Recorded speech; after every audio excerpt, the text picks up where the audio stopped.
공체험에 대하여 오래전에 들은 바도 있고 나름 문헌을 통해서 읽어본 적도 있습니다. 반야심경에 나오는 색즉시공, 공즉시색, 색이 곧 공이요, 공이 곧 색이다 라는 말, 굉장히 위대한 말인데 그 위대한 말이 왜 위대한가? 이 세상의 삼라만상이 본래 그 실체가 없는 공한 것이요, 그렇지만 그 공함으로 인하여 이 세상이 나타났다, 뭐 이런 법회라던가 이런 데서 많이 들어보고 어쩌면 책에서도 많이 저도 많이 봤습니다. 불교에 사선정 8정도가 있죠. 선정을 사선정으로 나누기도 하고 8선정으로 나누기도 하는데, 대략 1, 2선정까지가 어떤 편안한 마음 상태, 그 편안한 마음 상태에 궁극의 끝단이라고 느껴질 정도의 그런 상태의 지복감, 평화감, 충만감, 이런 것들을 말하죠. 제가 여기서 말하는 것에는 약 700m 사람이 의식을 할 수 있는 것 안에서 라는 전제가 깔려 있습니다. 나라는 자아가, 에고가, 나라는 어떤 대상체가, 혹은 나라는 나 자신이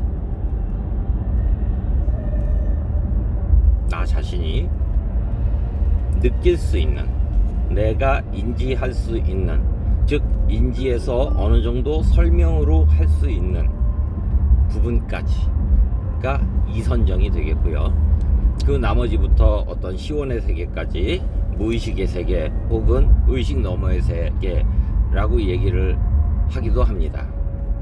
이 말뜻은 다시 말해서 의식으로 산정할 수 없는, 의식으로 느낄 수 없는, 다시 말해서 우리는 느끼지 못하는 우리의 인식 이외의 또 다른 어떤 상상 가능한 어떤 세계, 인식의 세계에서 이 말을 하는 것이요. 색즉시공에 현혹되어서 이 색이 이 우주, 온 삼라만상이라고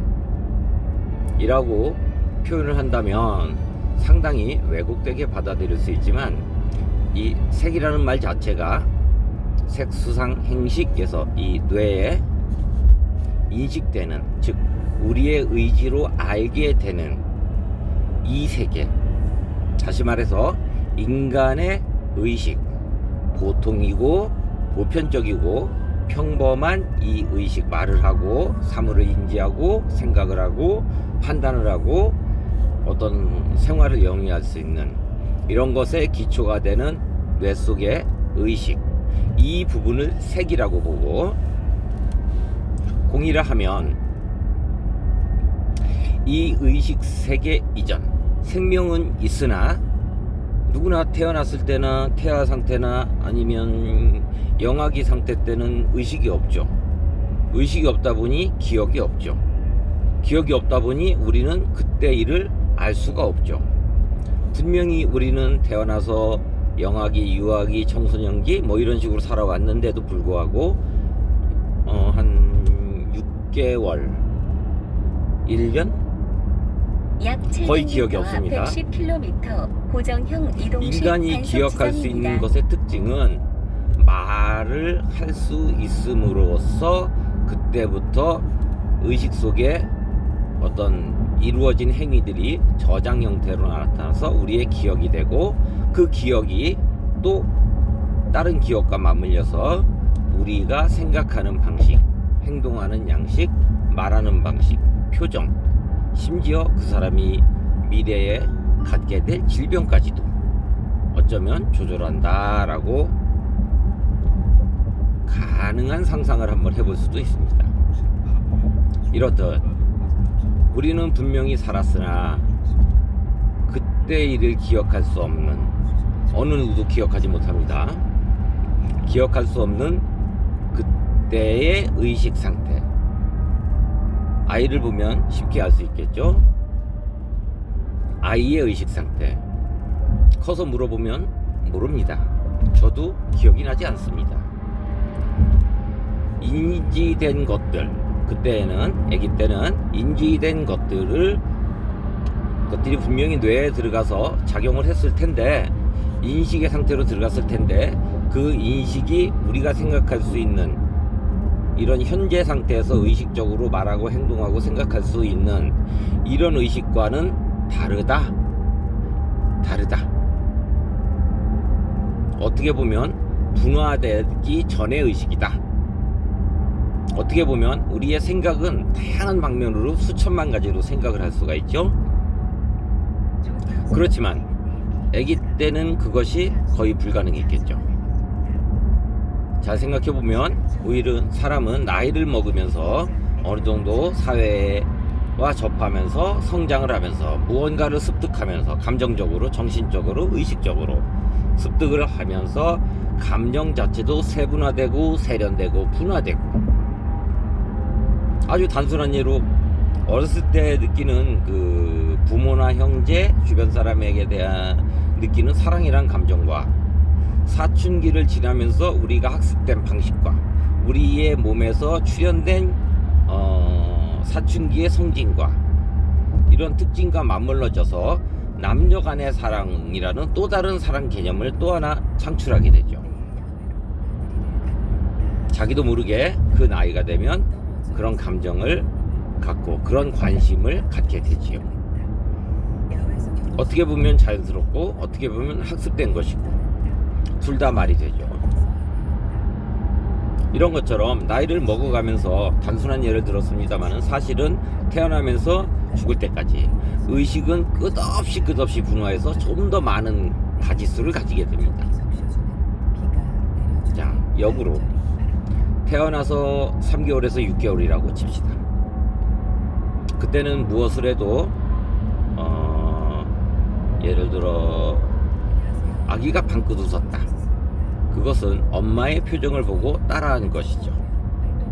따라하면서 그냥 표정만 따라하는 것이 아니고 그 당시 상황을 전체적으로 통째로 인식하게 되는 겁니다. 의식이 분화되기 전에 먼저 재료를 모으는 것이죠. 의식의 재료가 되는 물질들을 모으는 단계이기 때문에 그렇습니다.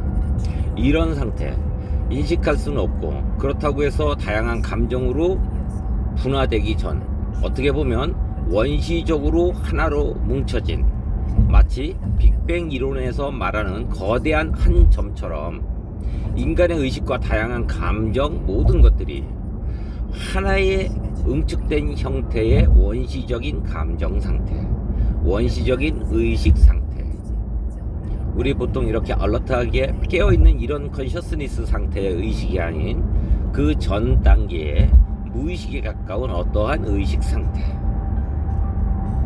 이 상태가 차라리 공과 비슷하다면 비슷하다고 할 수 있겠죠. 어린아이가 기억은 할 수 없지만 그런 어린 시절을 보냄으로써 해서 말을 배우고 화난 감정을 표현할 수 있게 되고, 먼저 화난 감정을 먼저 배워야겠죠. 이런 상황에서 매우 영특하게 화난다는 상황을 터득하고, 이렇게 되면 내가 화가 난다라고 스스로 주입을 하게 되고, 이렇게 되면 나는 행복하다라고 주입을 하게 되고, 저렇게 하면 나는 비참하다, 저렇게 하면 나는 사랑과 용서, 모든 감정을 배우게 되죠. 질투, 시기심 마찬가지입니다. 모든 감정을 그때 배워서, 그때는 명확하게 구별되지 않지만 그 감정들이 각각 분화되면서 현재 우리가 사람들이 가지고 있는 여러 가지 감정이라고 표현할 수 있는 여러 감정들이 나오게 됩니다. 이렇듯 공 상태라 하는 것은 밑바탕이 공이니, 그건 왜 공이라고 하냐면 인지할 수 없기 때문에 공인 것이지, 그 공 안에 아무것도 없다는 뜻은 아닐 겁니다. 그 공 안에 모든 감정이 응축된 상태로 합쳐진 상태로 있기 때문에 그 감정을 특별히 어떤 감정이다 라고 표현할 방법이 없다는 것이겠죠. 통합된 전체적인 감정,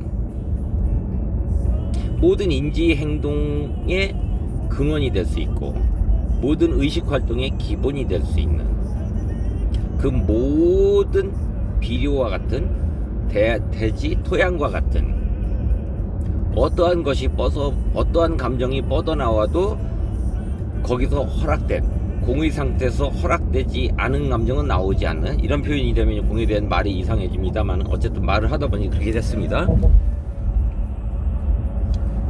어떠한 감정도 이미 그 안에 들어있는 그것을 공이라고 한다면 굉장히 합리적인 설명이 될 것입니다. 공은 부처님의 생활처럼 깨달은 것도 아니요, 자비심도 아니요, 남을 불쌍하게 여겨서 그 사람을 도와주는 행위가 자비심이다. 물론 그런 경우가 있긴 있습니다. 그러나 공의 상태라든가 깨달음의 상태라는 것은 자비심만 있다면 그것은 깨달은 상태가 아니겠죠. 사랑하는 마음이 넘친다면 그것은 깨달은 상태가 아닙니다. 스스로 분노의 화신이 되어 제2의 악마가 되었다고 스스로 느낀다면 더더욱 깨달은 상태는 아닙니다. 나는 일상을 평범한 사람으로 그냥 평범하게 살고 싶어 라는 마음을 가지고 있다면 절대 깨달은 사람이 당연히 아니겠죠. 여기서 한번 나가보겠습니다. 나는 평범하게 살고 싶다. 그 평범의 기준을 정확하게 규정할 수 있는 사람이 있을까요? 그 기준이 있기는 있을까요? 없습니다. 평범의 기준은 없습니다. 굳이 있다면 각자의 마음속에 상상의 폭 안에 있습니다. 그러니까 그 평범의 기준은 그때그때 달라지고 아주 변화무쌍합니다. 누가 그것을 그렇게 변화무쌍하게 만듭니까? 자기 자신입니다. 이기적인 자기 자신입니다. 즉 평범하게 살고 싶다는 마음을 가졌을 때 내 마음 안에 현재 이 평범하지 못한 이 상황이 나에게 얼마나 부담스럽고 힘든지 이것을 느껴야 하는데, 그것을 오히려 좋게 포장을 하려고 하다 보니 나는 평범하게 살고 싶다라는 마음을 품게 되죠. 만약에 지금 내 상황이 너무나 평범하다고 생각이 되고 기준이 없다 그랬죠? 내 마음대로 평범하게 생각되고 나는 더 이상 바라는 게 없다면 나한테 평범한 삶이 더 주어진들 나한테 무슨 의미가 있을 것인가 생각을 해본다면, 나는 평범하게 살고 싶다는 말은 불행히도 나는 현재 평범하지 않다. 더 직접적으로 말해서, 말로는 직접적으로 드러낼 수는 없지만 내 의식 속 깊이 잘 숨겨둔 나의 이 불행에서 벗어나고 싶다라는 뜻이 들어 있습니다.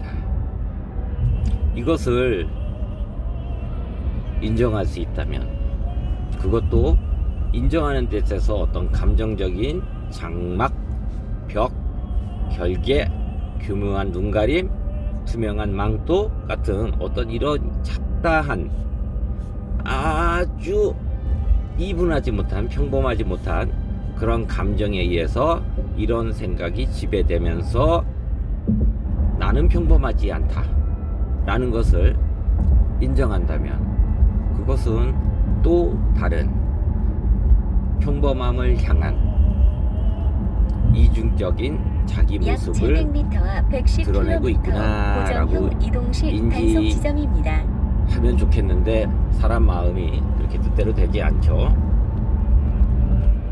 그런 마음, 제가 말씀드린 이런 마음의 끝까지 지치지 않고 계속 들여다보면 당연히 그 마음의 끝에는 설명할 수 없는, 그렇지만 당연히 가정 가능한 어떠한 empty의 상태, 공백의 상태, 어쩌면 그 상태가 나쁘게 듣진 마십시오. 하나님의 나라를 넘어선 하나님의 나라 넘어 저편, 하나님의 의지도 관여되지 않는, 저와 어떠한 의지도 관여되지 않는 무경계의 상태일지도 모릅니다. 유 선생의 지적에 따라 또 한번 잠시 떠들어 봤습니다.